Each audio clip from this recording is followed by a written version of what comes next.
The Miami Heat played against the Indiana Pacers yesterday, and they never did they ever catch the lead? Oh, they did once. They did with the 2 point advantage, but yet Indiana's offense was too much. Their large lead was 22. However, one thing I can say with the Miami Heat, they did not give up. They were not going to let Indiana walk over. The fact that they put in a lot of effort to make this comeback, I'm happy. It sucks we lost. This was a big game. It's an important game for the Miami Heat, and they just were not able to capture this win. They almost made this comeback though, so I'm pretty optimistic about the play-in now. I am pretty optimistic. Yes, it sucks. Yes, let me explain. If they can try to make this comeback against Indiana, what's not to say they can do it again in the playoffs or play in, depending where we go. But yeah, it's unfortunate, folks, and I think with the tiebreaker of Indiana, they have sole possession of the sixth place in the playoffs, which means we're going to have to settle with the play-in. Unless some miracles happen that Indiana goes on a losing streak and we go on a winning streak, although that's probably doubtful because Indiana's too good. This is a different Indiana team. You never want to sleep on Indiana. But my God, we almost made this comeback. But yeah, this is 117 to 115 final score. Jimmy Butler had himself a really good game. Halliburton, of course, is just unstoppable. Miles Turner is shooting buckets. 3-point team. They were 9 for 32. For the Heat, they only made 8, almost equal, but still, their field goals were a huge factor. And while the free throws were in favor for us, it's the fact that their field goals is definitely the big key, especially with Miles Turner. Halliburton with the free throws, pretty good. Butler, 27 points. He put this team on his back. Bam with another double-double. Duncan Robinson didn't do anything. He just didn't do anything. 3 rebounds, that's it, with 0 points. Jovic with 18 points now with 2 3-pointers. And Jovic, I thought he played great. I thought Jovic played absolutely good basketball. Did everything he possibly could. Did it right. He was clutch. 6 for 10 field goals, 4 for 4 in free throws with 2 rebounds. Butler, like I said, with 27 points, with 7 for 16 in field goals, 1 for 3 in free throws. But the main thing for Butler is 12 for 12 free throws. So he's always on the line. Always. 7 rebounds, 8 assists, and 1 steal. Bam with 20 points. With a 3-pointer. He actually made a 3-pointer. Again. He attempted 4 threes, but he only made 1 of them. 8 for 18 in field goals, 3 for 4 in free throws, 12 rebounds, so he has a double-double once more. 3 assists and a block. And Rozier, who was limited in this game, with 4 points, with two field goals, with 4 assists and 2 steals. And off the bench, Tyler Hero still played absolutely terrific basketball. 21 points for him, 3 3-pointers, 6 for 12 in field goals, 6 for 6 in free throws. He does have 5 rebounds, 1 assist. Caleb Martin with 20 points with 1 3-pointer, 3 for 5 in free throws, 8 for 10 in field goals, 3 rebounds, 2 assists. The bench was really good. The bench was playing good basketball. And now Indiana, Siakam, former Raptor, right? He was from Toronto and got traded during the deadline. 18 points with 1 3-pointer, 7 for 15 in field goals, 3 for 4 in free throws with 8 rebounds, 1 assist. Nesmith with 16 points with 1 3-pointer, 5 for 5 free throws, 5 for 12 in field goals with 5 rebounds, 3 assists, and 2 blocks. Like I said earlier with Miles Turner with 22 points with 2 3-pointers, 6 for 12 in field goals, 8 for 8 in free throws. And he has a double-double, 13 rebounds with 2 assists and 2 blocks. Nembhard with 10 points, 5 for 7 in field goals, 2 rebounds, 2 assists, and 3 steals. And Halliburton, like I said, with 12 points, 2 3-pointers, 3 for 10 in field goals, so small more in the paint. 4 for 4 in free throws with 4 rebounds, 8 assists, and 2 blocks. All of Indiana's starters have double-digit points. And off the bench, you got T.J. McConnell with 22 points. I mean, wow. 11 for 14 in field goals with 5 assists and a steal. And then Toppin with 13 points, 3 3-pointers, 5 for 7 field goals. 3 rebounds, 2 assists. Ugly start for the Miami Heat, which they were down as many as 22 points. Third quarter, a little bit better, but still, Indiana still has a commanding lead. Then the fourth quarter, Miami was making this ravishing comeback. There was 2 challenges in the second half. One was for Miami. It was unsuccessful, and Scott Foster being the referee in this case, which was not surprising. And Indiana challenged the call, which was believed to be a foul on Miami, or not, because they believed that it was a clean block or something like that. But they said no, unsuccessful as well. So pretty consistent, I guess. But the Heat almost made this comeback.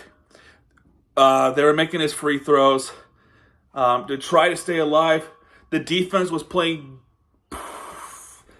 good enough in the fourth quarter, at least, to try to stay within. But the fadeaways from Indiana is just killing the Heat as well. Especially when they're trying to make this comeback and they're always staying ahead, which is good for them too. They're fighting for a playoff spot as much as we are. But then the last free throws, as we would have down 1 point if we had one more possession. And not to mention, it was 114-117. Tyler Hero had the basketball. He was going to shoot a 3, but they made a smart foul to put him on the line for just shooting 2. However, the second shot, they called it a lane violation. And I'm like, are you kidding me? You're going to call that? I mean, you're going to call a lane violation? I get it. But on this big moment? And that lost us the game partially. I'm not going to blame the lane violation for that. I'm blaming the fact that our defense was just unprepared for Indiana's ravishing offense. And they were prepared They were well prepared in the fourth quarter. Just the comeback and the lane violation. Well, not that I'm blaming the lane violation at all. The comeback was just falling just short. But I'm not upset about the loss. Because as long as the Heat made that much of an effort to make this comeback, I'm really happy. It gives me hope for the playoffs, especially the play-in. It gives me hope. That's where I stand with this. So anyway, when we look at the team stats, Miami had 46.4% field goal percentage. But Indiana's is just, they made half the shots. 51.2. I mean, that's insane. 3-point percentage, the 3-point percentage is better for Miami than Indiana's. I'm shocked. I guess because Indiana shot more, but they only made one more than the Heat did. Free throw percentage, clearly it's Indiana with 20 for 21, but the Heat shot more.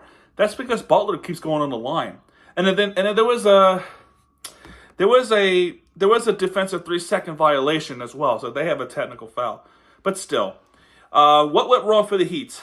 The offense wasn't that much of a problem. What went wrong? The rebounds were good. We have more rebounds than they did. Indiana had more assists than us. They got more steals than us. Well, one more steal than we do. Oh, the blocks. They blocked more of our shots with 6 out of 2. Total turnovers, honors even with 7. Miami has more points off turnovers than Indiana did. Both of them even out in 6 points off fast breaks.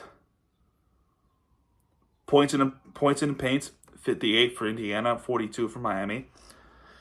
That's because free throws keep piling up and some 3-pointers. Like I said, they had a technical shot. They had a technical foul, which was defensive 3 seconds. And the largely was 22, and the Heat almost made that comeback. That would have been something awesome. Anyway, that's pretty much it for this one. Their next game is on Tuesday against Atlanta Hawks. Oh boy. Let's see. Let's look at the standings real quick. So, Atlanta, they have to settle for a play-in. They're gonna have to settle for a play-in again. So what is Atlanta fighting for? Well, it looks like they're gonna have to fight for the home game for the 9th seed against Chicago. It would appear. I don't think we're gonna play against Chicago. I think we're gonna end up playing against Philadelphia. In the play-in, if things go wrong, that would have been better for the 7th seed. And if the Heat wins that one, we would have had a 7th seed. We would play against Milwaukee. However, if we lose, we have to settle for the 8th seed. And guess who we play against? Yeah, who wants to play against them again? So Atlanta in 10th place right now in the play-in. They're trying to fight for the 9th, so they can at least have a home game for the battle to try to survive for the 8th seed. Because if you lose the 9th, or if you lose in the 9th or 10th seed, as far as I know, you're done. Your season is over. I think that's how it works. But we'll see what happens, though, folks. Let's see what happens. If you lose 7 or if the 7th or 8th seed lose, at least the loser has one more chance to make it to the 8th seed. I don't know how it works. I think that's how it works. Never think about it. But yeah, folks, Atlanta fighting for a home game at the 9th seed, at least against Chicago. Let's see what happens. So, anyway, guys, that's going to do it for this one. If you have enjoyed this video, we got 4 games left, folks. Wow. What a journey it's been for the Miami Heat. I know there's 4 games left, but I do want to say this on the bottom of my heart. I really enjoy doing these recaps with you guys all the way back from October all the way to now, April 8th, which is the day after this game, because like I said in the other Mahon's video, I was at a WrestleMania party. That was awesome. Bottom of my heart, I really enjoyed recapping these games for you guys and some breaking news and, watching me complain like, oh, an adult, like a grown man, like, anyway, you know what I mean? All the sarcasm I kept saying, I enjoy doing these videos with you guys. It's been great. It's been really fun. And honestly, I can't wait to do it again. I really can't wait to do it again. Anyway, guys, yes, so that's going to do it for this one. If you have enjoyed this video, hit the like button, subscribe for content, because Miami TVG guys are back. And when he does, happy birthday with the fair you deserve. It's Miami TVG signing, folks. Good night, everybody.